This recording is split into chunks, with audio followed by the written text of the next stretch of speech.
Praise the Lord. கர்த்தர் நல்லவர், அவருடைய கிருபை பெரியது. God is good and his mercies are great.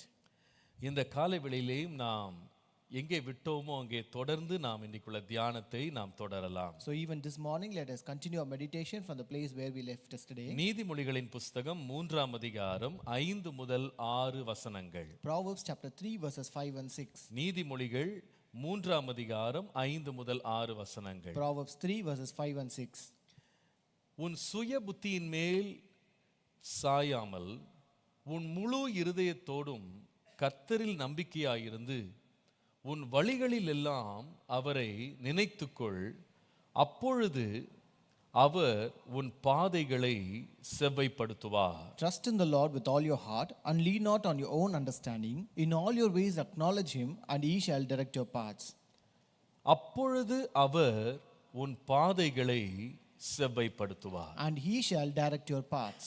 நம்முடைய தேவன் நம்முடைய பாதைகள் செவ்வையாய் இருக்க வேண்டும் என்பதிலே மிகுந்த கவனமும் கருத்தும் உள்ளவருமாய் இருக்கிறார். Our God is much concerned that our paths should be directed by the Lord. கர்த்தருடைய பரிசுத்த நாமத்திற்கு மகிமை உண்டாவதாக. Glory be to the name of the Lord. ஒரு பாதையாகிலும் நாம் வழி விலகி போகக்கூடாது என்பது தேவனுடைய நோக்கம். And God's purpose is that we should not be diverted away from our paths. நம்முடைய பாதைகளில் வழி விலகல் சறுக்கல் இருக்குமானால் நம்முடைய பயணமே பெரிய ஆபத்தில் முடிந்துவிடும். If we depart from a path or if we slide in a path, then our journey becomes very dangerous. நம்முடைய பாதைகளை செவ்வைப்படுத்துவதற்கு வல்லமை உள்ள தகுதி உள்ள ஒரே ஒருவர் உண்டானால் நம்முடைய தேவனாகிய கர்த்தர் மாத்திரமே. Our God is the only God who is worthy and who is deserved and who can direct our paths and make it straight. ஏனென்றால் அவரே வழியாய் இருக்கிறார். Because he is the way.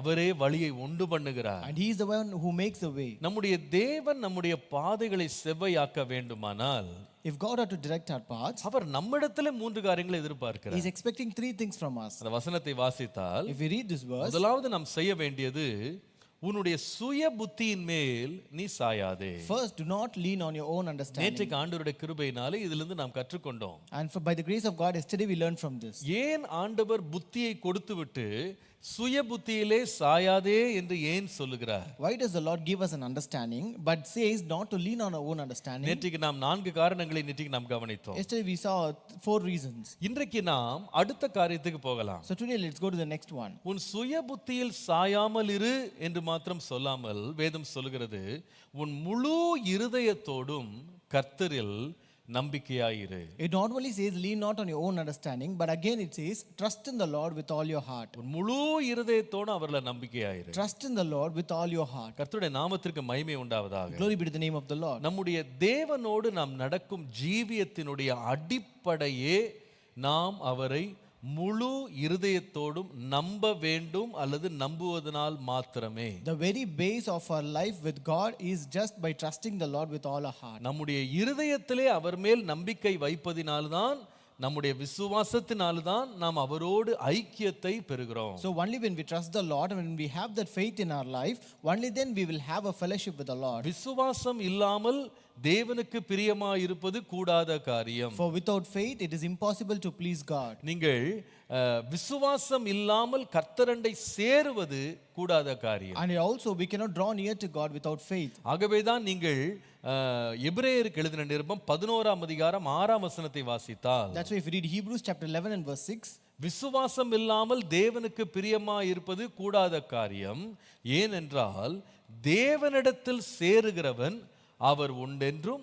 அவர் தம்மை தேடுகிறவர்களுக்கு பலன் அளிக்கிறார் என்றும் விசுவாசிக்க வேண்டும் என்று வாசிக்கிறோம். But without faith it is impossible to please him, for he who comes to God must believe that he is and that he is a rewarder of those who diligently seek him. அப்ப தேவனிடத்துல விசுவாசம் இல்லாம சேரவே முடியாது. So without faith we cannot come near to God. கர்த்தருடைய பரிசுத்த நாமத்திற்கு மகிமை உண்டாவதாக. Glory be to the name of the Lord. நம்முடைய விசுவாசத்திற்கு நம்முடைய இருதயம் ரொம்ப ரொம்ப முக்கியம். Our heart plays a vital role for our faith.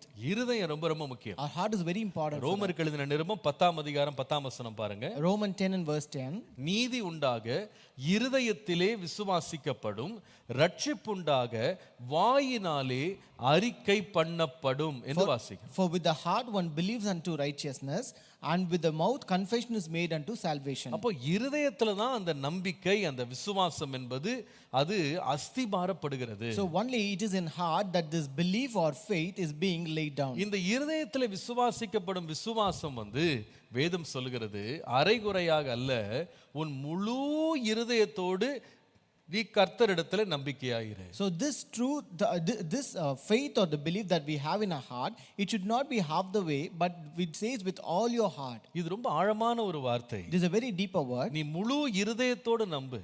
So it says trust the Lord with all your heart. இதை நான் தேவ சமூகத்திலே உட்கார்ந்து ஆண்டவரே இதை எப்படி நான் விளங்கிக் கொள்வது என்று கர்த்தருடைய சமூகத்திலே காத்திருந்த போது, As I was waiting in the presence of God as how to understand this concept, கர்த்தர் இந்த வசனத்தை, இந்த வார்த்தைகளை எனக்கு வித்தியாசமா எனக்கு விளக்கி கொடுக்க ஆரம்பித்தார். the Lord began to explain all these things in a very different manner. முழு இருதயத்தோடு நாம் தேவனை நம்பாத ஒரு நம்பிக்கை ஒன்று இருக்குமானால் அது எப்படி இருக்கும் என்று ஆண்டவர் எனக்கு காண்பித்தார். The Lord showed me if there is any trust where we trust God without whole heart, how it would be. மூன்று காரியங்களை கர்த்தர் எனக்கு காண்பித்தார். The Lord showed me three things. முதலாவது, முழு இருதயத்தோடு நாம் நம்பிக்கை வைக்காத ஒரு நம்பிக்கை எப்படி இருக்கும் என்று கேட்டால் அதை நான் சொல்லுவேன், சுய லாபத்திற்காக நாம் வைக்கும் நம்பிக்கை. The first thing is that trusting God without your whole heart is a parasitical trust. இன்னொரு முறை சொல்லுகிறேன், I repeat it. நம்முடைய முழு இருதயத்தோடு கர்த்தரிடத்தில் நம்பாத ஒரு நம்பிக்கை எப்படி இருக்கும் என்றால்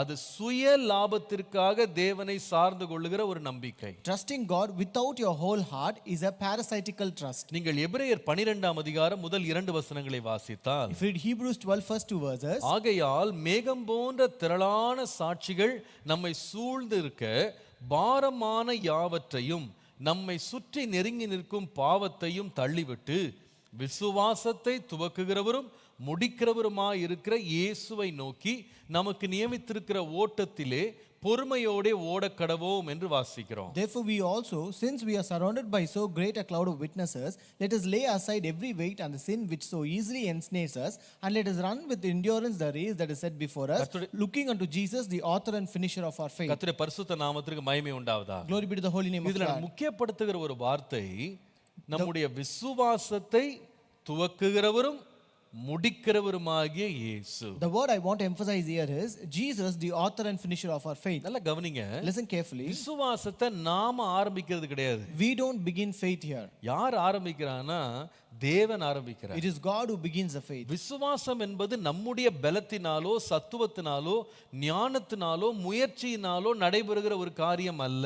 Faith is not something that comes out of our own efforts or endeavors or power or ability. விசுவாசம் என்பது நீங்கள் கலாத்தியர்ல ஆவியின் கனிகளுடைய பட்டியலை படிக்கும்போது ஆவியின் கனியில ஒன்று விசுவாசம் என்று வாசிக்கிறோம். So when you read in Galatians, we read that this faith is one of the fruit of the Holy Spirit. நல்லா கவனிங்க. Listen carefully. இந்த விசுவாசம் தேவன் நமக்குள்ளே துவக்காமல் அது விசுவாசமா இருக்கவே முடியாது. Without God beginning this faith in us, it cannot be a faith. அப்ப நல்லா கவனிக்கணும் நீங்க. You have to listen carefully. தேவன் எப்பொழுது நமக்குள்ளே அவர் மேல் உள்ள நம்பிக்கையை துவக்குகிறார், எதற்காக துவக்குகிறார் என்று கேட்டால், For what purpose the Lord begins its faith in us? எப்பொழுது அந்த நம்பிக்கை தேவனால் நமக்குள்ளே துவக்கப்படுகிறது? When is this faith begun in us? மூன்று காரியங்கள் சொல்லுவேன். I want to say three things. முதலாவது, தேவ நோக்கத்திற்காக அந்த விசுவாசம் நமக்குள்ளே துவக்கப்படுகிறது. This faith begins in us for God's purpose. இரண்டாவது, Second, தேவனுடைய வல்லமையை சார்ந்து அது துவக்கப்படுகிறது. second, it begins depending upon God's power. மூன்றாவது, Third, தேவன் நமக்கு கொடுத்த வாக்குத்தத்தத்தின் அடிப்படையிலே அந்த விசுவாசம் நமக்குள்ளே துவங்குகிறது. this faith begins in us based upon the promise that the Lord gave us. மூன்று வார்த்தை சொன்னேன். Three words I told you. Faith begins based on God's purpose, His power and His promises. இது மூன்று நீங்க மறந்துட கூடாது. You should not forget these three things. இதுதான் நமக்குள்ள விசுவாசத்தை தூண்டுகிறது. This is the one that triggers this faith in us. அவருடைய திட்டத்தை நிறைவேற்றும்படி தேவன் நமக்குள்ள விசுவாசத்தை துவக்குகிறார். The Lord begins his faith in us that he may fulfill his purpose in us. அவருடைய வல்லமையின்படி நம்மை விசுவாசிக்க பண்ணுகிறார். And he also makes us to believe based upon his power. அவருடைய வாக்குத்தத்தங்களை நிறைவேற்றும்படி நமக்குள்ள விசுவாசத்தை துவக்குகிறார். The Lord begins faith in us to fulfill his promise. அவர்தான் விசுவாசத்தை துவக்குகிறவர். He is the author of our faith. நல்லா கவனிங்க, நான் ஏன் இதை சொல்லுகிறேன் ரொம்ப ரொம்ப கருத்தா நீங்க கவனிக்கணும். So you have to listen very carefully. Why do I say this? விசுவாசம் என்பது தேவனுடைய நோக்கங்களை நம்முடைய வாழ்க்கையில நிறைவேற்றும்படி தேவன் நமக்கு கொடுக்கிற கிருபை. So this faith is a grace that is given by God to fulfill God's purpose in our life. நம்முடைய நோக்கங்கள், நம்முடைய திட்டங்கள், நம்முடைய ஆசைகளை நிறைவேற்றுறது கிடையாது. It is not fulfilling our own intentions, our own desires and our own purposes. இன்னைக்கு நிறைய பேர் விசுவாசம் வந்து தங்களுடைய சுய இச்சைகளை நிறைவேற்ற அவங்க பயன்படுத்த முயற்சி செய்றாங்க. Today many people try this faith to achieve and fulfill their selfish passions. நான் ஒரு பிளேன் வாங்கணும்னு விசுவாசிக்கிறேன். I believe in God for a jet.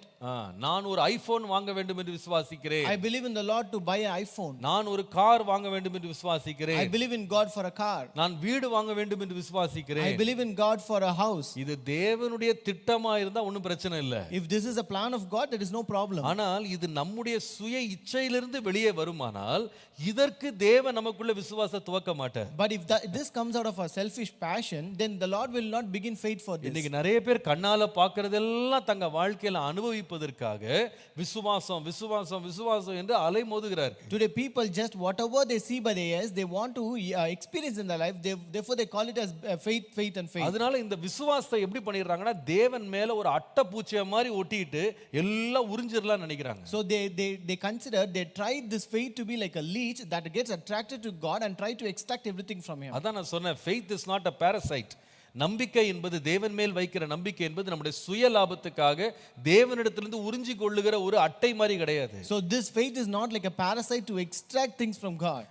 இது என்னன்னா தேவனுடைய நோக்கத்தின்படி, சித்தத்தின்படி, திட்டத்தின்படி அவர் கொடுத்த வாக்குத்தத்தத்தின் அடிப்படையில் நாம தேவனண்டை சேர்றது தான் விசுவாசம். So faith is actually drawing near to God based upon his God's plan, God's purpose, promise and God's power. நல்லா கவனிங்க. Listen carefully. தேவன் நாம ஆசைப்படுறதெல்லாம் நிறைவேற்றணும்ன்றதுக்கு எந்த உத்தரவாதமும் தேவன்ட்ட இல்ல.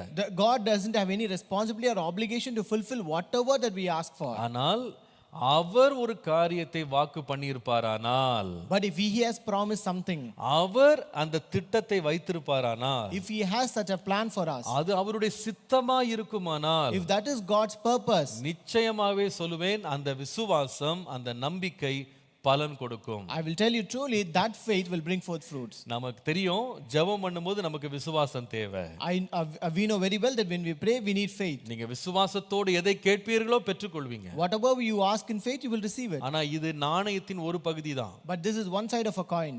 நாணயத்தின் அடுத்த பகுதி என்ன தெரியுமா? You know what is the other side of the coin? நீங்க எதை விசுவாசிக்கிறீங்களோ அது தேவ சித்தத்தின்படி இருக்க வேண்டும். Whatever you believe, that should be based upon God's purpose. அவருடைய சித்தத்தின்படி நாம் எதை கேட்டுக்கொள்கிறோமோ அதை பெற்றுக்கொள்வோம் என்று நிச்சயித்திருக்கிறோம். And whatever we ask according to God's will, we will receive it. இன்னைக்கு நிறைய பேர் தங்களுடைய இச்சைகளையும் ஆசைகளையும் நிறைவேற்றுக்கு விசுவாசம் விசுவாசம் எல்லாத்துக்கும் விசுவாசம் விசுவாசத்தோட ஜெபம் பண்ணிட்டு இருக்கறேன். So today people say always faith faith faith to receive whatever they desire and they lust after. ஏன் நீங்கள் விரும்பியும் வாஞ்சித்தும் பெறுகிறது இல்லை? யாக்கோபுல வாசிக்கிறோம். So why do we not get anything though we believe and get it? We read in James. Believe and pray. நம்ம ஜெபித்தோம் எதை நம்ம வேண்டிக் கொண்டு ஏன் பெற்றுக்கொள்கிறது இல்லை? So why are we not getting anything though we believe and pray? ஏனென்றால் உங்கள் சுய இச்சைகளை நிறைவேற்றும்படி நீங்க கேக்குறீங்க. Because you do it to fulfill your selfish plans. கொஞ்சம் யோசித்து பாருங்க.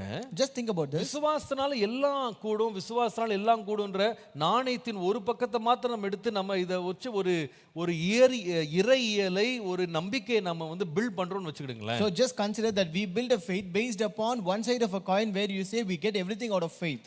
All things are possible for those who believe. விசுவாசிக்கிறவனால் சொல்லுங்க எல்லாம் கூடும், அப்படிதானே போட்டிருக்கு? That is what it says. All things are possible for the one who believes. அது நாணயத்துல ஒரு பகுதி. That is one side of a coin. அப்ப இத மாத்திரம் நீங்க வச்சிட்டு நீங்க விசுவாசம் பேசுனீங்கன்னா, when you have this alone and you say and faith and always, ஒரு திருட போறவன் என்ன செய்வானா, இன்றைக்கு எனக்கு 100 சவரன் நகை திருட முடியும் என்று விசுவாசிக்கிறேன். What will a thief say? I believe that I can steal 100 sovereigns of jewels today. I believe that.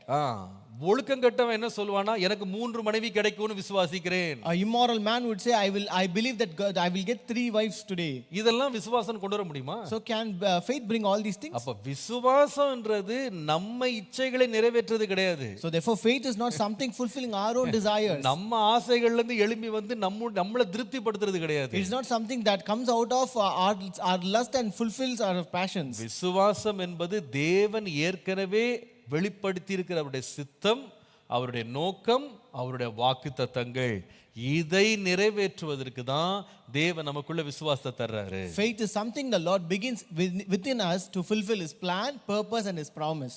அவர் கொடுத்த வாக்குத்தத்தத்தை நம்ம விசுவாசிக்கணும். We believe the promise that the Lord has given us. Abraham விசுவாசித்தான். Abraham believed. எதை விசுவாசித்தான்? What did he believe? தான் சொந்த கற்பனைகள் இல்ல, Not his own commandments. தான் மனசுல வந்து ஆசைகள் எல்லாம் இல்ல, Not all the desires of his heart. தேவன் அவனுக்கு என்ன சொன்னாரோ வாக்குத்தத்தம் பண்ணினவர் உண்மை உள்ளவர் என்று விசுவாசித்தான். Whatever the Lord told him, he believed the one who was promised is faithful. இன்னைக்கு நிறைய பேர் வழி மாறி வழி தப்பி போய் தங்களை பெரிய பிரச்சனைக்குள்ள மாட்டிக்கொள்றதுக்கு காரணம், இவங்க நினைச்சதுக்கெல்லாம் விசுவாசம், இவங்க ஆசைப்பட்டதுக்கெல்லாம் விசுவாசம், இவங்க விரும்புறதுக்கெல்லாம் இவங்க விசுவாசம். Today the reason why many people stray away from God and just depart from the way is because whatever they desire, whatever they lust after, they think that is as faith.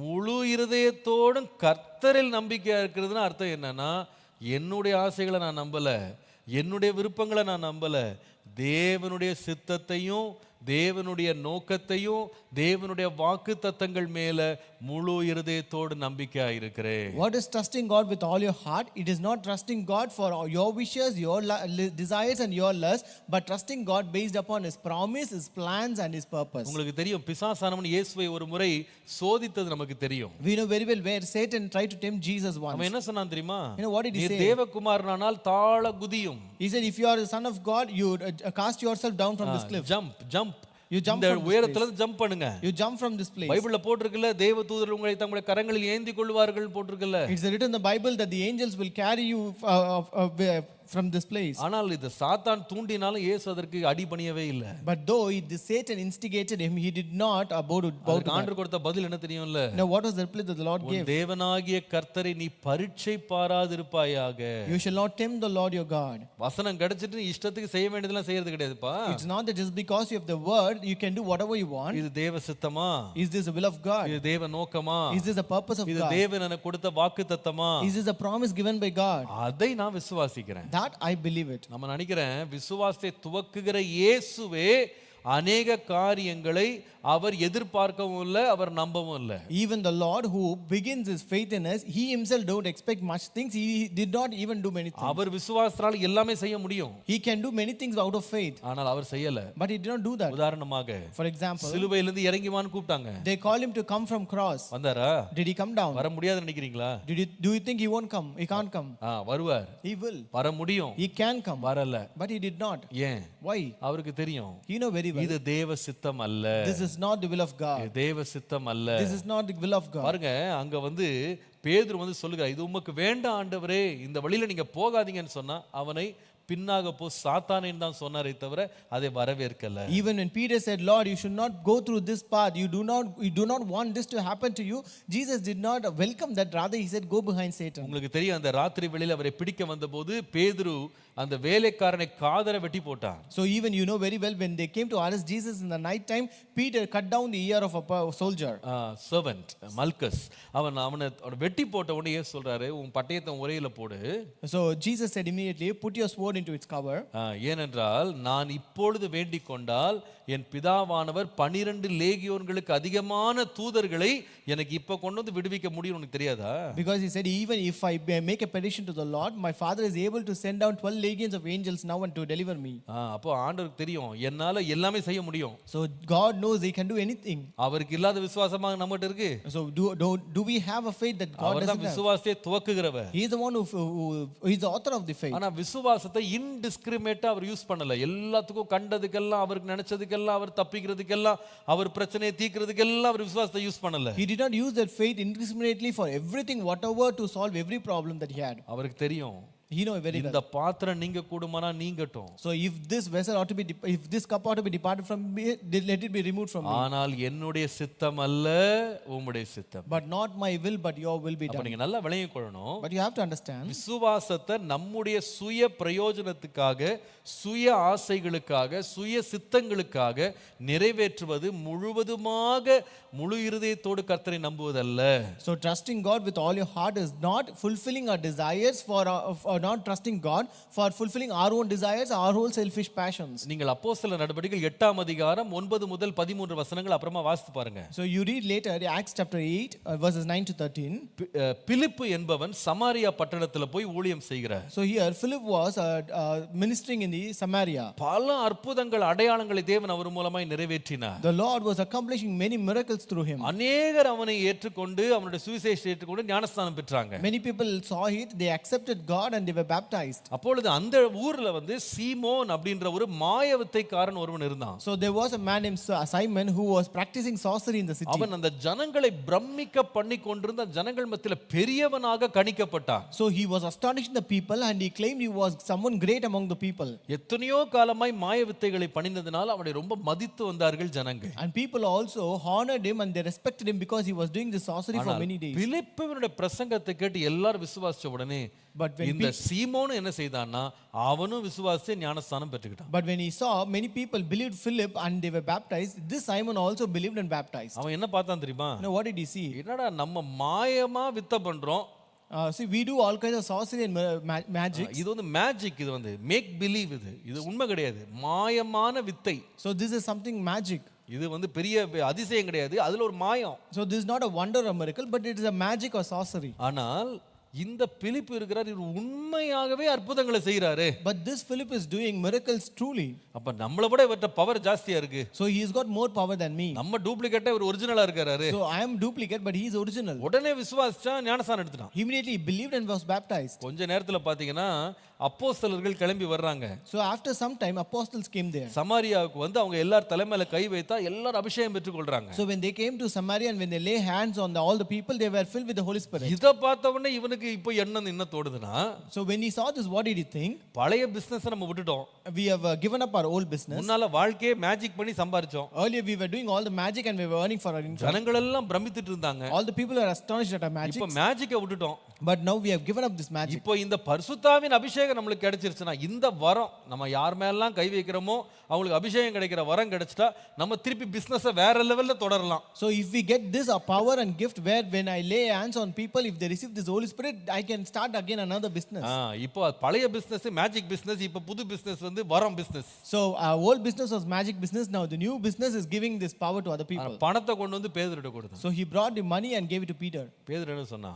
What did Peter say? பணம் உன்னோடு ஒளிய கடவுள். Your money perish with you. துர்குணத்திலிருந்து விலகு. You come out of your wickedness. நீ கசப்பான பிச்சினால் அடிபட்டு இருக்கிறாய். And you are poisoned by bitterness and bound by iniquity. அதை ஏற்றுக்கொள்ளல அவர். He did not accept it. இன்னைக்கு நிறைய பேர் வந்து அற்புதங்களையே ஒரு மேஜிக் மாதிரி பண்ணி காட்டுறாங்க. Today many people do this miracles as magics. விசுவாசிக்கிறீங்களா? Do you believe this? இப்ப நடக்கும் பாருங்க. Now this will happen. இப்ப நடந்துருச்சா? So did it happen? உடனே அதுக்கு ஒரு கேமரா எடுப்பா, அந்த போஸ் கொடுப்பா. So immediately they will take the camera and take a pose. இத பாருங்க நான் செஞ்சிட்டேன் பாருங்க. Look here, I have done this. இன்னைக்கு நிறைய அற்புத அடையாளங்கள் மேஜிக் ஷோ மாதிரி இருக்கு. Today most miracles and wonders have become like magic show. இதோட விளைவு என்ன? What is the outcome? தேவனை விசுவாசிக்கிறதை காட்டிலும் rather than believing God, இவங்க யார் மூலமாய் அற்புதம் நடந்ததோ அவர்கள் மேல் கண் பதியவதற்கு இத பயன்படுத்திக் கொள்றாங்க. they use that to draw attention on the who have done this miracle. இன்னார் ஜெபித்தபோது, when this person prayed, இதுக்கு இல்ல விசுவாசம். we don't want faith for this. விசுவாசம் எதுக்கு?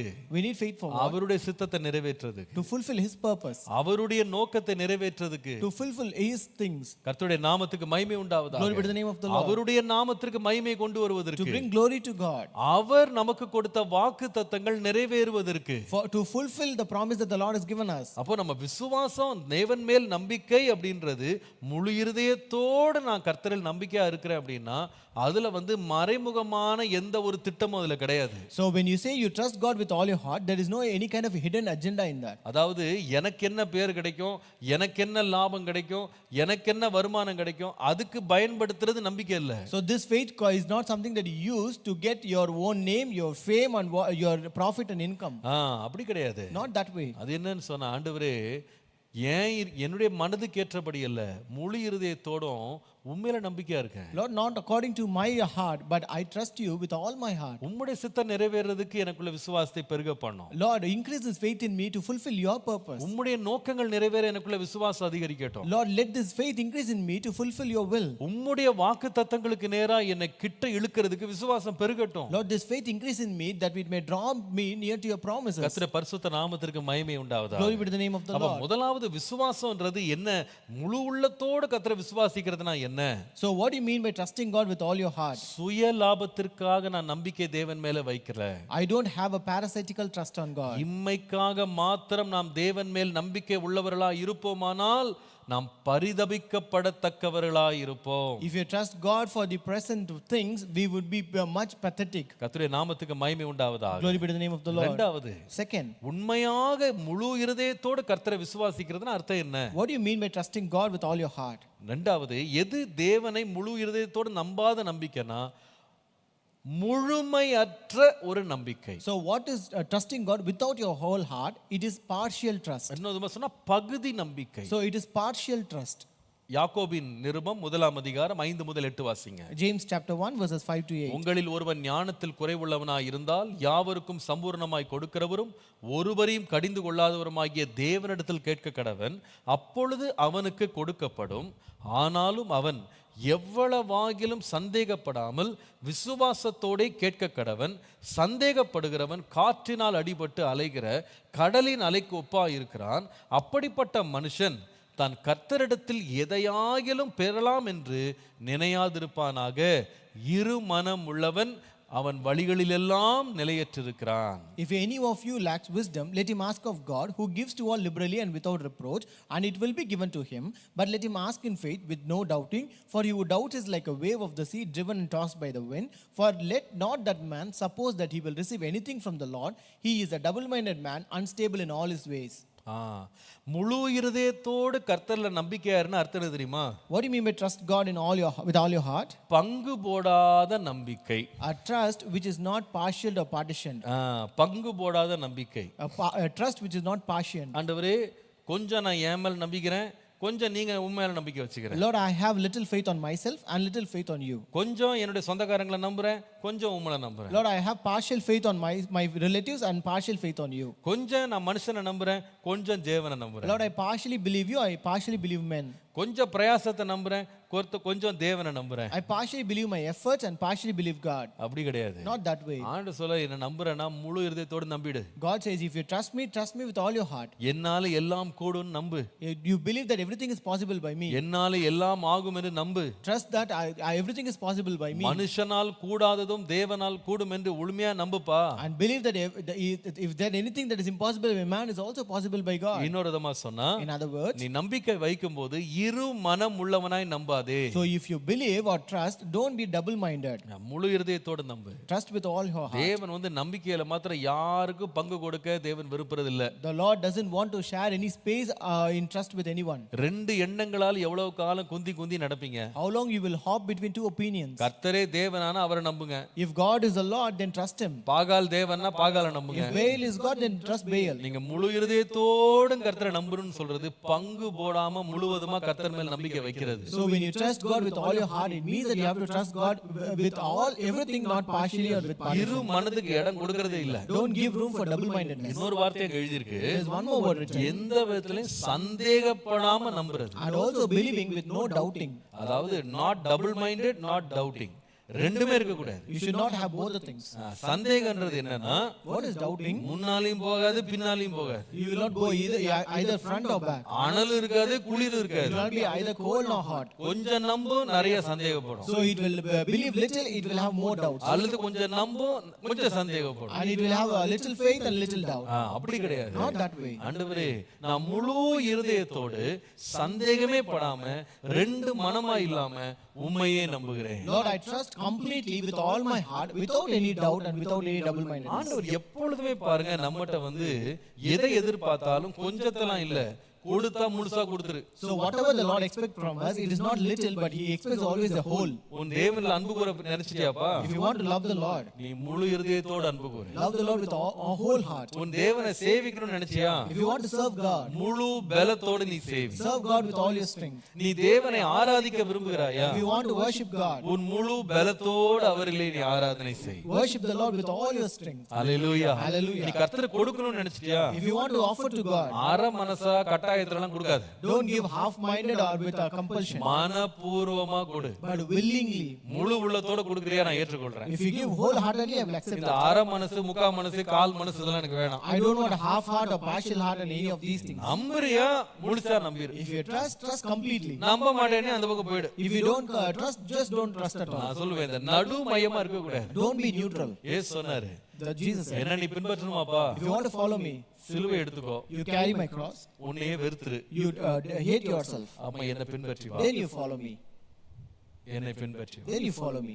என்னை விட கொஞ்சம் பேரை நேசிக்கிறேன், அவங்கள நேசிக்கிறேன், இவங்கள நேசிக்கிறேன், இதெல்லாம் வேண்டாம். I don't want you saying that I love these people, I love a little crowd, all these things I don't want. எனக்கு அதெல்லாம் வேண்டாம். I don't want all those. எல்லாத்தையும் விட்டு வா. You just give up everything and come. பேதுருவும் இயேசுவை பின்பற்றும் போது அவன் வலை, படகு, மீன் எல்லாத்தையும் விட்டுட்டு போயிட்டான். அப்படியே Even when Peter followed Jesus, he left behind all his net, his boat, his fishes and everything and went behind Jesus. இன்னைக்கு நிறைய பேர் கர்த்தரை நம்புறாங்க. Today many people believe ஆனா God, ஒரு பேக்கப் பிளான் வச்சிட்டே இருப்பாங்க. but they have a backup plan. இந்த வண்டியில வந்து ஸ்பேர் டயர் ஒன்னு இருக்கும் பாத்தீங்களா? So you have this spare tire in a vehicle. எங்கயாவது பஞ்சர் ஆச்சுனா ஒன்னு எடுத்து மாட்டிக்கலாம். So if there's a flat tire, you can change it. அதே மாதிரி தான் நிறைய பேர் ஆண்டவரை நம்புறதுல கூட ஒரு ஸ்பேர் டயர் மாதிரி வச்சிருப்பாங்க. Similarly, also people in the trusting God, they have a spare tire. ஒருவேளை ஆண்டவர் செய்யாம போயிட்டா என்ன பண்ண? If in case God doesn't do this, what to do? இதை எடுத்து மாட்டிக்கலாம். Let us change this. கர்த்தர் சொல்றாரு, இல்ல, The Lord says no. முழு இருதயத்தோட கர்த்தரை நம்பு. You trust God with all your heart. முழு இருதயத்தோட கர்த்தரை நம்பு. You trust God with your whole heart. சந்தேகப்படாமல் கர்த்தரை நம்பு. You trust God without doubting Him. அப்ப கர்த்தர் என்ன செய்வார்னா, அது உன்னுடைய வழிகளை எல்லாம் வாய்க்க பண்ணுவார். Then that will prosper all your ways. Hallelujah. Hallelujah. Hallelujah. Hallelujah. சில வேளையில வந்து தாமதங்கள் வந்து நம்மள வந்து நம்பிக்கையை வந்து கொஞ்சம் அப்படி கொஞ்சம் பாதி அந்த பக்கம் திரும்ப வைக்கும். Sometimes delays will actually divert our paths. சில வேளை சில பயங்கள் இருக்கு பாருங்க, அது நம்மள வந்து கொஞ்சம் தேவனுடைய நம்பிக்கையிலிருந்து வெளியே பண்ணும். Sometimes fears also make us to divert away from the faith of God. கர்த்தர் சொல்றாரு, But the Lord says, முழு இருதயத்தோட நான் நம்பிடுப்பா. trust me with all your heart. முழு இருதயத்தோட நீ நம்பு. You trust me with all your heart. கர்த்தரை முழு இருதயத்தோட நம்பாம இருக்கிறதுனா என்ன? So what do you mean by trusting God without your whole heart? அப்படின்னா அர்த்தம் என்னன்னா, முதலாவது நான் சொன்னேன், First I told you, நாம வந்து சுய லாபத்திற்காக, நாம சுய பிரயோஜனத்துக்காக, சுய நன்மைகளுக்காக தேவனை நம்புறது. so it is trusting God in a parasitical way to fulfill our own lust or fulfill our own desires for our own goodness. முழு இருதயத்தோட கர்த்தரை நம்பாம இருக்கிறதுனா என்னன்னா, What do you mean by trusting God without your whole heart? அரைகுறையாக அவிசுவாசத்தோடு அல்லது சந்தேகத்தோடு இருமனமா கர்த்தரை நம்புறது. So it is a partial trust where you trust God with doubting, half-minded and double-mindedness. மூன்றாவது, Third, எது தேவனை முழுவதுமா நம்பாம இருக்கிற அனுபவம்னா என்ன? so what is the experience that you trust God without your whole heart? எழுதிக் கொள்ளுங்க, செயல் அற்ற விசுவாசம், Passive faith, செயலற்ற நம்பிக்கை. passive trust. கர்த்தருடைய நாமத்துக்கு மகிமை உண்டாவதா. Glory be to the name of the Lord. விசுவாசம் அப்படின்னா உடனே நீங்க விளங்கிக் கொள்ளணும், கிரியை இல்லாத விசுவாசம் செத்தது. So when you say faith, you have to understand faith without works is dead. ஒருவனுக்குள்ள விசுவாசம் இருக்கிறது என்றால் அவன் என்ன செய்வானா, செயல்படுவான். If there is a faith in a person, then he will work. நீங்கள் எபிரேயருக்கு எழுதின நிருபம் 11ஆம் அதிகாரத்துல விசுவாச வீரர்களின் பட்டியலை நீங்க படிக்கலாம். So in Hebrews chapter 11, you can read about the list of heroes of faith. நீங்கள் 4ஆம் வசனம் வாசிப்பீர்களானால், Verse 4 says, வேதம் சொல்லுகிறது, விசுவாசத்தினாலே ஆபேல் காயினுடைய பலியிலும் மேன்மையான பலியை தேவனுக்கு செலுத்தினான். by faith Abel offered to God a more excellent sacrifice than Cain. அவன் என்ன செய்தான்? What did he do? பலியை செலுத்தினான். He offered an excellent sacrifice. சரி, நீங்க 7ஆம் வசனம் வாங்க. Come to verse 7. 11ஆம் அதிகாரம் 7ஆம் வசனம். Chapter 11 and verse 7. விசுவாசத்தினாலே நோவா தற்காலத்திலே காணாதவைகளை குறித்து தேவ எச்சரிப்பு பெற்று பயபக்தி உள்ளவனாகி பேழையை உண்டு பண்ணினான். By faith Noah, being divinely warned of things not yet seen, moved with godly fear, prepared an ark. 8ஆம் வசனம் பாருங்க. Verse 8. விசுவாசத்தினாலே ஆபிரகாம் தான் சுதந்திரமாக பெறப்போகிற இடத்திற்கு போகும்படி அழைக்கப்பட்ட போது கீழ்ப்படிந்து தான் போகும் இடம் இன்னதென்று அறியாமல் புறப்பட்டு போனான். By faith Abraham obeyed when he was called to go out to the place which he would receive as an inheritance, and he went out not knowing where he was going. 10ஆம் வசனம் பாருங்க. Verse 10. தேவன் தாமே கட்டி உண்டாக்கின அஸ்திபாரங்களுள்ள நகரத்திற்கு அவன் காத்திருந்தான். For he looked or waited for a city which has foundation, whose builder and maker is God. நீங்க பாருங்க, நீங்க தொடர்ந்து 14ஆம் வசனம் பாருங்க. Verse 14. இப்படி அறிக்கையிடுகிறவர்கள் சுய தேசத்தை நாடி போகிறோம் என்று தெரியப்படுத்துகிறார்கள். For they that say such things declare plainly that they seek a country. கர்த்தருடைய நாமத்துக்கு மகிமை உண்டாவதாக. Glory be to the name of the Lord. 17ஆம் வசனம் பாருங்க. Verse 17. மேலும் விசுவாசத்தினாலே ஆபிரகாம் தான் சோதிக்கப்பட்ட போது ஈசாக்கை பலியாக ஒப்பு கொடுத்தான். By faith Abraham, when he was tested, offered up Isaac. நீங்கள் 20ஆம் வசனம் பாருங்க. Verse 20. ஈசாக்கு விசுவாசத்தினாலே ஈசாக்கு வருங்காரியங்களை குறித்து யாக்கோபையும் ஏசாவையும் ஆசீர்வதித்தான். By faith Isaac blessed Jacob and Esau concerning things to come. 21ஆம் வசனத்தின் கடைசி பகுதி பாருங்க. Verse 20, the last part. இந்த யாக்கோபு சாய்ந்து தொழுது கொண்டான். And this Jacob worshipped leaning upon the top of his staff. 22ஆம் வசனம் பாருங்க. Verse 22. விசுவாசத்தினாலே யோசேப்பை பற்றி வாசிக்கிறோம். அது முடிகிறது, தன் எலும்புகளை குறித்து கட்டளை கொடுத்தான். And we read about Joseph where it ends saying he gave commandment concerning his bones. 24ஆம் வசனம் பாருங்க. Verse 24. மோசேயை பற்றி பார்க்கிறோம். We read about Moses. அவன் பெரியவனான போது பார்வோனின் குமாரத்தின் மகன் எனப்படுவதை வெறுத்தான். When he was come to years, refused to be called the son of Pharaoh's daughter. அதுக்கப்புறமா 25ஆம் வசனத்துல Verse 25. அவன் தேவ ஜனங்களுடைய துன்பத்தை அனுபவிப்பதை தெரிந்து கொண்டான். He chose rather to suffer affliction with the people of God. 26ஆம் வசனம் பாருங்க. Verse 26. அவன் இனி வரும் பலன் மேல் நோக்கமாய் இருந்தான். And for he had respect unto the recompense of the reward. 27ஆம் வசனம் பாருங்க. Verse 27. ராஜாவின் கோபத்திற்கு பயப்படாமல் எகிப்தை விட்டு போனான். He forsook Egypt, not fearing the wrath of the king.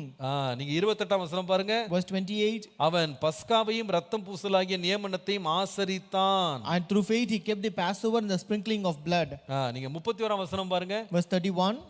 ராகாபை குறித்து வாசிக்கிறோம். We read about Rahab. விசுவாசத்தினால் ராகாப் என்னும் வேசி வேவுகாரரை சமாதானத்தோடு ஏற்றுக்கொண்டாள், கீழ்ப்படியாதவர்களோட மோசம் போகாதிருந்தாள். By faith the harlot Rahab perished not with them that believed not, when she had received the spice with peace. அப்படியே பெரிய பட்டியல் போயிட்டே இருக்கு. So the list actually continues. இதுல எல்லாத்துலயும் பாத்தீங்கன்னா, in all these things, யாரெல்லாம் விசுவாசத்தினாலே யாருக்கு முன்னாலாம் எழுதப்பட்டதோ அவங்க எல்லாருமே அந்த விசுவாசம் அவர்களுக்குள்ள வந்தபோது அதோடு சேர்ந்து ஒரு கிரியை வெளிப்பட்டது. Wherever it was prefixed as by faith, here you can see that a work is being added along with the faith that they had. விசுவாசம் சும்மா பேச்சில கிடையாது. So faith is not only in words. சும்மா வாயில சும்மா சவடால் விடுவாங்க, சும்மா வாயில விசுவாசிக்கிறேன்னு சொல்றது இல்ல. Just not by saying words alone that I believe that I believe. அந்த விசுவாசம் முழு இருதயத்தோடு இருக்கு அப்படின்னா அதுல ஒரு ஈடுபாடு, அதுல ஒரு வெளிப்பாடு இருக்கும். So if that faith is with the whole heart, then there will be an interest and involvement that will be in that. பாருங்க, சில குடும்பங்கள்ல பாத்தீங்கன்னா சில சொந்தங்கள் என்ன சொல்லுவாங்கன்னா, இந்த கல்யாணத்துக்கு நான் நிறைய செய்றேன், நான் செய்யாம போயிடுவானா, நான் மாமாவாச்சே அப்படின்வாங்க. So here even in marriages in our families we can see where people would say, so I am the close relative, I am a nephew, will I not do this for this marriage? Uncle நான் செய்ய மாட்டேனா, so I am the uncle, I will do all these things. நிறைய பேர் பார்த்தீங்கன்னா வாயோட சரி, but many people will stop with the words alone. வாயோட சரி, just they will stop with the mouth. எதுலயும் involve பண்ண மாட்டாங்க. they will not involve in anything. நீங்க நம்புறீங்களா அவங்கள முழு இதயத்தோட நேசிக்கறாங்கன்னு? so do you believe that they love with all your heart? இல்ல no, not at all. முழு இதயத்தோட நேசிக்கறவங்க யார் தெரியுமா? who is the one who love with the whole heart? அவங்க கிரியையில காட்டுவாங்க. they will show that in their works. அவங்க உதவி செய்வாங்க. they will help us. தங்களை ஈடுபடுத்திக் கொள்வாங்க. they will involve themselves in this. என்னென்ன காரியங்கள்ல அவங்க தங்களுடைய தலையீடு இருக்குமோ அது எல்லாத்துலயும் தலையிட கொடுப்பாங்க. so wherever they can intervene and show the involvement, they will try to show the involvement in everything. நீ முழு இதயத்தோடு உன் தேவனிடத்திலே நம்பிக்கையா இரு அப்படினா அர்த்தம் என்ன? so when you say trust the Lord with all your heart, what does it mean? கர்த்தர் பார்க்கறார் நீ என்ன கிரியை செய்றப்பா. the Lord is looking what kind of works are you doing. முழு இதயத்தோடு ஒன்றை நீ செய்றனா இருதயம் நிறைஞ்சிருச்சுனா வாய் பேசிரும். so when you say that you do with all your heart, out of fullness of heart your mouth speaks.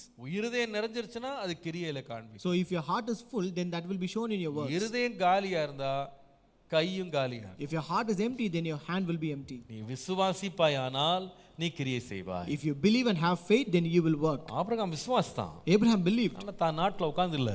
Therefore, he did not sit in his nation. கர்த்தர் என்ன சொன்னாரோ கீழ்ப்படியறதுக்கு உடனே தன்னை அர்ப்பணித்தான். He committed himself to obey God whatever God commanded him. இன்னைக்கு நிறைய பேர் விசுவாசம் வாயில மட்டும் தான் இருக்கு. Today many people have this faith only in their mouth. விசுவாசம்ன்றது ஏதோ ஒரு பட்டத்துல வச்சிருக்காங்க. They just have this faith only in some titles. ஆனா உண்மையாக ரியாலிட்டில பார்த்தீங்கன்னா விசுவாசம் கிடையாது. But in reality they don't have this faith. யோவான் எழுதின சுவிசேஷம் 12ஆம் அதிகாரம் 42 43 பாருங்க. John chapter 12 verses 42 and 43. ஆகிலும் அதிகாரிகளிலும் அநேகர் அவரிடத்தில் விசுவாசமாய் இருந்தார்கள். Nevertheless, even among the rulers many believed in him. அப்படி இருந்தும் ஜெப ஆலயத்துக்கு புறம்பாக்கப்படாதபடி பரிசேயர் நிமித்தம் அதை அறிக்கை பண்ணாது இருந்தார்கள். But because of the Pharisees they did not confess him, lest they should be put out of the synagogue. அவர்கள் தேவனால் வருகிற மகிமையிலும் மனுஷரால் வருகிற மகிமையை அதிகமாய் விரும்பினார்கள். For they loved the praise of men more than the praise of God. என்ன பிரச்சனை கவனிச்சிட்டீங்களா இங்க? So did you find what is the problem here? அவங்களுக்கு என்ன பிரச்சனை? What is their problem? அவங்களுக்கு தேவனும் வேணும் பரிசேயனும் வேணும். They want God and they want Pharisees as well. தேவனும் வேணும் சமுதாயத்தில் அந்தஸ்தும் வேணும். They want God and they want a standard in the society. நம்ம தேவனை முழுசா விசுவாசிச்சிட்டு கடைசில சமுதாயத்துல தள்ளி விட்டாங்கன்னா என்ன போறது? என்ன பண்றது? So what to do if we trust God wholeheartedly and if people actually despise us from the society? அதனால அவங்க என்ன பண்ணாங்கன்னா விசுவாசிக்கிறேன்னு சொல்லிட்டாலும் வாயை திறந்து அறிக்கை பண்ணவே இல்லையா. So though they believe they say they believe, they never confessed it their mouth. அது விளைவு என்ன? What is the outcome? ஆண்டவர் பேச போனாலும் இயேசு வந்தால் அவர்ட்ட பேசுற போய் உட்கார்ந்துருவாங்க. So even if it was Jesus who was speaking, they used to go and sit to hear him. முடிச்ச உடனே பரிசேயர்களுடைய உபதேசத்துக்கு போய் ஜெபாலயத்துல உட்கார்ந்துருவாங்க. And after that they will again go to the synagogues to listen to Pharisees preaching. அவங்க வாழ்க்கையில விசுவாசம் உண்மையான பலனே கொடுக்காது. This faith did not bring any fruit in their life. இதுதான் நான் சொல்வேன், முழு இருதயத்தோடு விசுவாசிக்காத நம்பாத ஒரு வாழ்க்கை. So this is a life without trusting God with all your heart. முழு இருதயத்தோடு கர்த்தரை நம்புறேன்னு நான் சொல்லுவேன். If I say I trust God with all my heart, அதை என்னுடைய வெளியரங்கமான கிரியைகளால் நான் வெளிப்படுத்துகிறேன். that I will reflect and show out of my works. கர்த்தருடைய பரிசுத்த நாமத்திற்கு மகிமை Glory be உண்டாவதாக. to the holy name of God. அப்போஸ்தலர் நடபடிகள் 18:8 பாருங்க. Acts chapter 18 and verse 8. ஜெபாலய தலைவனாகிய கிறிஸ்து என்பவன் தன்னுடைய வீட்டார் அனைவரோடும் கர்த்தரிடத்தில் விசுவாசம் உள்ளவன் ஆனான். Then Crispus, the ruler of the synagogue, believed on the Lord with all his household. கொரிந்தியரில் அநேகரும் சுவிசேஷத்தை கேட்டு விசுவாசித்து ஞான ஸ்நானம் பெற்றார்கள். And many of the Corinthians hearing believed and were baptized. அப்போ விசுவாசிச்சாங்க. They believed. விசுவாசம் சொல்லிட்டு வாயில பேசிட்டு உட்காரல. They just not stop just saying a belief and a faith alone in their mouths. விசுவாசிட்டு என்ன பண்ணாங்கன்னா ஞான ஸ்நானம் பெற்றாங்க. They believed and then they were baptized. இன்னைக்கு சத்தத்தை கேட்டுக்கொண்டிருக்கிற யாராவது ஒருவர், Is there someone listening to this நீங்க voice? ஆண்டவரை ரொம்ப வருஷமா விசுவாசிக்கலாம். You might be believing and trusting God for many நான் years. பைபிளை விசுவாசிக்கிறேன் pastor. I believe in the Bible, நான் pastor. இயேசு விசுவாசிக்கிறேன் pastor. I have faith and believe நான் Jesus. சுவிசேஷத்தை விசுவாசிக்கிறேன் I pastor. believe the gospel, நான் pastor. சத்தியத்தை விசுவாசிக்கிறேன் pastor. I believe the truth, pastor. நீங்க வாயிலே சொல்லி கொண்டிருக்கிறது முழு இருதயத்தோட விசுவாசிக்கிறது கிடையாது. If you just speak through words alone, it is not trusting God with all your heart. மனசுக்குள்ள வச்சிட்டு இருக்கிறது முழு இருதயத்தோட விசுவாசிக்கிறது இல்ல. So having that in your heart doesn't mean that you trust God with all your heart. உண்மையா முழு இருதயத்தோட நீங்க விசுவாசிக்கிறீங்க அப்படினா, If you trust God with all your heart, நீங்க கிரியையில காட்டுறீங்க. you show it through your works. நீங்க கிரியையில காட்ட நீங்க விருப்பம் இல்லனா உங்க இருதயம் விசுவாசத்துல நிறையலன்னு அர்த்தம். If you don't have desire to show it through your works, then it means that your heart is not filled with that அது faith. சும்மா ஒரு மேலோட்டமான ஒரு மூடுதர மாதிரி தான் இருக்கு. It is just like an outer covering alone. ஆமென். நீங்க உண்மையா விசுவாசிப்பீங்களா? If you truly believe, கிறிஸ்து விசுவாசித்தான். Crispus believed. அவன் கொரிந்தில உள்ள அநேகர் விசுவாசிச்சாங்க. And many also in the Corinthians believed. உடனே ஞானஸ்நானம் பெற்றாங்க. They were immediately baptized. பேதுரு பிரசங்கம் பண்ணின போது 3000 பேர் வந்தாங்க. When Peter preached, there were 3000 people who came. நாங்கள் ரட்சிக்கப்படுவதற்கு என்ன செய்ய வேண்டும்? What should we do to be saved? ரட்சகராகிய இயேசு கிறிஸ்துவை விசுவாசிக்கணும். You have to believe the Lord and Savior. பாவங்கள் கழுவப்படணும். And you have to be cleansed out of your sins. ஞானஸ்நானம் பெற வேண்டும். And you should be baptized. அவ்வளவுதான், அத்தனை பேர் இறங்கிட்டாங்க. And immediately they were all baptized. ஆமா, நாங்க விசுவாசிக்கிறோம், ஞானஸ்நானம் பெறறோம். Yes, we all believe and we will be baptized. பாருங்க, நம்ம அறிவு இருமாப்பை உருவாக்கும். So this our wisdom or knowledge will bring a contentment. ஆனால் அந்த அறிவு எங்க திரும்பணும்னு கேட்டிங்கன்னா அறிக்கையில மாத்திரம் இல்ல, நம்முடைய அனுபவமாக மாறணும். But this knowledge should not stop only with the confession, but it should become our experience. நம்முடைய அனுபவமா மாறணும். It should become our experience. முழு இருதயத்தோடு விசுவாசிக்கிறேன்னா, when you say that you trust God with all your heart, ஆண்டவரே உம்முடைய வார்த்தைக்கு நான் கீழ்ப்படிகிறேன். Lord, I believe and obey your word. கர்த்தருடைய வார்த்தையை விசுவாசிக்கிறேன், வாக்குத்தத்தத்தை விசுவாசிக்கிறேன் சொல்றதுல பிரயோஜனம் இல்ல. There is no use in saying that I believe the promises of God. இயேசு சொன்னாரு, என்னுடைய வசனத்தை ஒருவன் கேட்கிறான், A person who hears my word அவனுடைய இருதயத்தில் அதை பத்திரப்படுத்திக் கொள்றான். and he keeps that in his heart. அது மாத்திரம் இல்ல, Not only that, நான் சொன்ன வசனங்களின்படி அவன் செய்கிறான். and he does according to the word I say. அவன் தான் கன்மலையின் மேல் கட்டப்பட்ட வீட்டை கட்டின புத்தி உள்ள ஒரு மனுஷனுக்கு ஒப்பாக இருக்கு. He will be the wise man who built his house upon the rock. அன்பானவர்களே, My dear ones, நீங்க விசுவாசத்துல வல்லவர்களா மாறணுமா? if you have to become great in faith, விசுவாசத்தை சும்மா பேச்சுல நிறுத்திடாதீங்க. don't stop faith only with your அந்த words. விசுவாசத்தை உங்களோட நடைமுறைக்கு கொண்டு வாங்க. You have to bring it in your reality and your Abraham actions. விசுவாசிச்சான், Abraham believed ஆண்டவருக்கு கீழ்ப்படிந்தான்.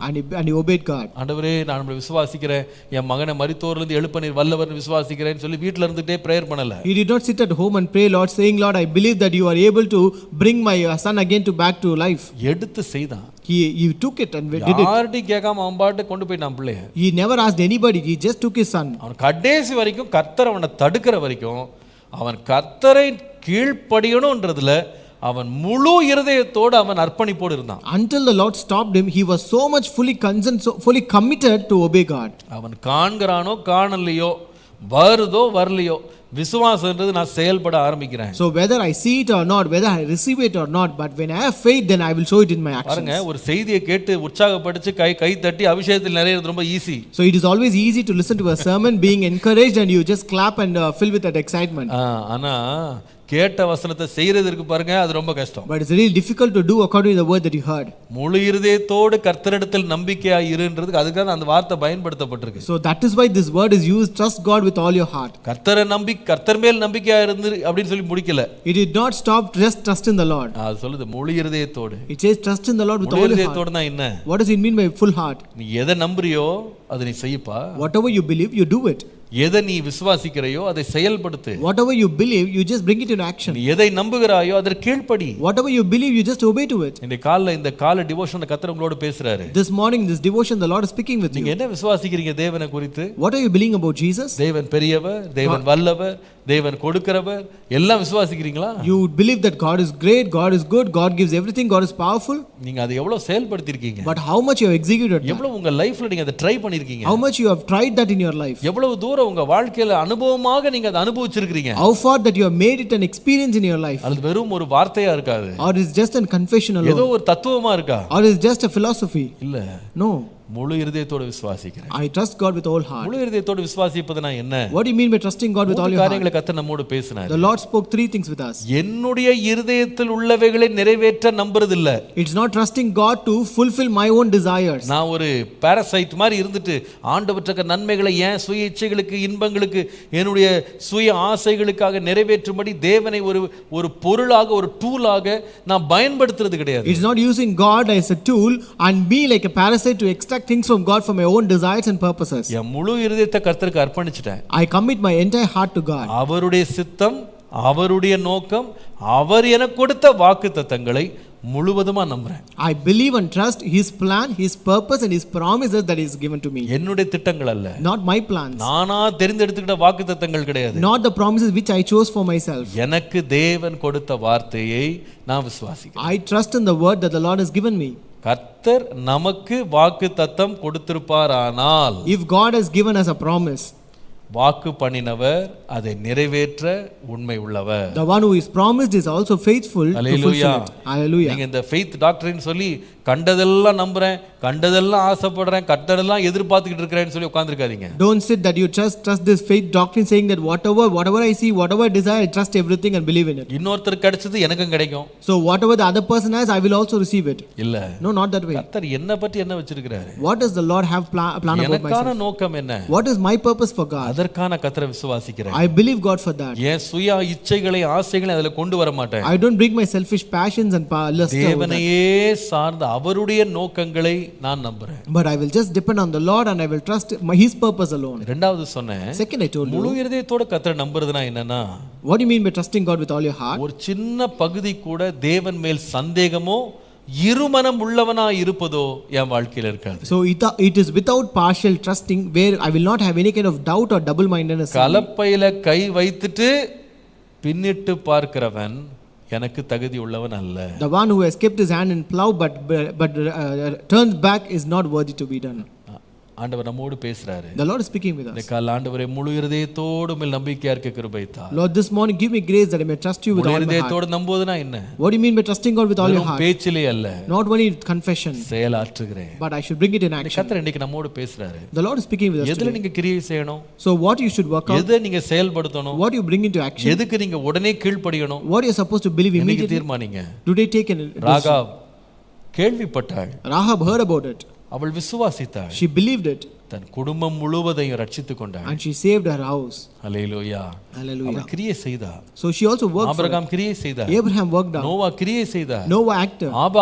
ஆபேல் பலிகளை கொண்டு வந்தான். Abel brought sacrifices. எல்லாரும் கிரியை செய்தாங்க. Everyone showed it in their actions. ஆண்டவரே நான் முழு இதயத்தோடு உம்மை நம்புறேன்னா என் முழு பலத்தோடு அதை நான் செயல்படுத்துறேன். If you say, Lord, I trust you with all my heart, it means that I do it with all my strength. நான் என்னை அடக்கிக் கொள்ள மாட்டேன். I will not contain myself. சித்தத்துக்கு ஒப்பு கொடுக்கிறேன். I commit myself to your will. கர்த்தருக்கு ஒப்பு கொடுப்போம். கர்த்தர் நம்மை ஆசீர்வதிப்பார். Let us commit to the Lord and the Lord may கண்களை bless us. மூடுவோமா, கர்த்தரை நோக்கி பார்ப்போம். Let us close our eyes and look at the Lord. காலவெளியில சொல்லுவோம், This morning let us say, ஆண்டவரே என்னுடைய வழிகளை நீர் செவ்வையாக்கும்படி Lord, that you may direct my paths. முழு இருதயத்தோடு உம்மிலே நம்பிக்கையா இருப்பேன். Lord, I will trust you with all my heart. முழு இருதயத்தோடு உம்மிலே நம்பிக்கையா. I will trust you with all my heart. ஹல்லேலூயா, ஹல்லேலூயா, ஹல்லேலூயா. அத்திமரம் துளிர் விடாமல் ஆட்டு மந்தை முதலற்றாலும் கர்த்தருக்கு காத்திருப்போ வெட்கப்பட்டு போவதில்லை.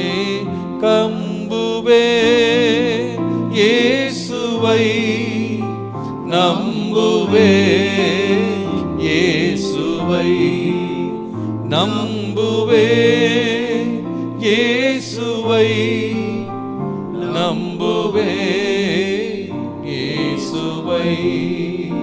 காக்கும் கரங்கள் உண்டெனக்கு காத்திடுவார் கிருபையாலே. அல்லேலூயா பாடி பாடி அலைகளை நான் தாண்டிடுவேன். நம்புவே இயேசுவை நம்புவே, இயேசுவை நம்புவே, இயேசுவை நம்புவே, இயேசுவை.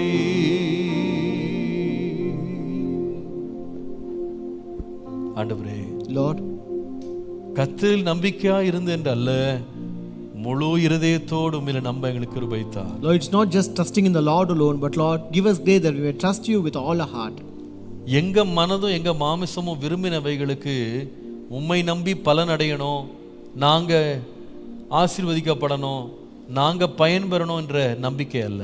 Lord, it's not a parasitical trust where we try to gain by trusting for our own desires, Lord. ஏதோ ஆதாயத்துக்காக உம்மை நம்பி அந்த ஆதாயம் கிடைத்த உடனே உம்மை விட்டு விலகி போகிறது அல்ல. Lord, it's not trusting God for our profits and then departing away from the trust once we receive it. உம்முடைய சித்தத்தின்படி உம்முடைய வல்லமையை சார்ந்து ஆண்டவரே உம்முடைய காலத்திற்கு காத்திருந்து உம்முடைய வாக்குத்தத்தங்களை அடிப்படையாய் வைத்து நம்புகிற நம்பிக்கை எங்களுக்கு தார். Lord, give us a faith that we believe God based upon God's plan, your purpose and your promises, Lord. ஆண்டவரே, Lord, இந்த காலைவெளியிலே this morning, முழு இருதயத்தோடு நம்பும் பொழுது விசுவாசமோ இருமனமோ எங்களுடைய நம்பிக்கையை கெடுத்து விடாதபடி காத்துக்கொள்ளும். Lord, as we trust you with all heart, Lord, let not doubting or double-mindedness spoil it, Lord. மற்றவர்கள் நம்புகிறதையெல்லாம் நாங்கள் பார்த்து கொண்டு அதிலேயே எங்களுடைய நம்பிக்கையை வைக்க எங்களுக்கு அப்படிப்பட்ட ஒரு இடரல் எங்களுக்கு வேண்டாம் அப்பா. Lord, let us not look at other people and let me not be offended by their belief, Lord. சிலர் குதிரைகளை நம்பலாம், Some may trust in chariots, சிலர் ரதங்களை நம்பலாம், some may trust in horses, Lord. ஆனால் நாங்களோ எங்கள் தேவனாகிய கர்த்தர் மேல் நம்பிக்கையாய் But we will trust in the name of the Lord. அவரையே சார்ந்து கொள்ளும். Lord, we will depend on you alone. ஆண்டவரே, இன்னைக்கு அந்த முழு இருதயத்தோடு நம்புகிற நம்பிக்கை என்றால் நாங்கள் செயல்படுத்த வேண்டும் என்று எங்களுக்கு கற்றுக் கொடுத்தீர். Lord, today you have taught us when we trust you with all our heart, we have to show it in our actions. ஆண்டவரே, Lord, அதை முழுவதுமாய் செயலாற்ற கிருபை தார். Lord, give us grace that we may execute it completely. கீழ்ப்படிய ஒரு இருதயத்தை தாரும். Give us a heart of obedience, வெறும் Lord. வார்த்தைகள் பேசிக்கொண்டல்ல, Not only with the confession of our எங்களுடைய mouth, செயல்களிலே வெளிப்படுத்த கிருபை. but let us also show it in our actions, Lord. இயேசுவின் நாமத்தில் பிதாவே. In Jesus' name we pray. Amen. Amen. Praise the Lord. கர்த்தர் உங்களை ஆசீர்வதிப்பார். May God